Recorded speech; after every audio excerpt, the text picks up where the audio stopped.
新闻一开始来看，这届总统选举是拿白绿三卡都，中选会今仔早起互候选人抽口啊，民众党的郭文哲抽到1号，民进党的赖清德2号，国民党的侯友宜是3号。代表去抽口啊的萧美琴是讲，因抽到代表胜利的2号，一定要互台湾赢。郭文哲亲身去抽口啊，伊是搁再批评赖清德旧厝的违章建筑的争议是诚信的问题。美德双全，稳健相权。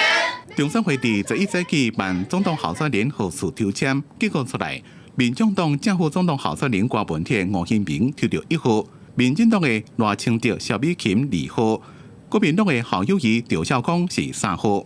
一切都是上帝的安排，跟台湾人民的祝福。那很高兴今天抽到代表着胜利的2号，我们一定要让台湾赢。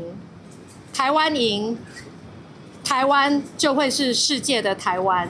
郭文哲是亲身来中选会抽签，竞选总干事黄珊珊也到场见证。郭文哲搁再批评赖清德违建的争议是诚信的问题。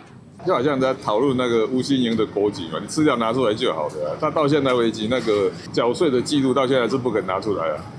所以这个问题，我认为已经不是违建的问题了，是诚信的问题。义无反顾，拼一次。最好选择选1号。侯友宜、赵少康并无亲自来中选会抽签，是委托竞选办公室发言人李丽珍来代抽，结果抽到3号，并且由发言人群伫电话大声喊竞选的口号。总统票投3，做你的靠山。台湾换新生，人民有好康，总统投康，一切都对。中选会按算伫咧12月15公告总统、副总统选举候选人名单。根据规划，总统候选人3场公办电视政见发表会，将会伫咧20暗7点、26下昼2点，甲28暗时7点进行。那副总统候选人政见发表会是22暗7点举行。记者综合报道。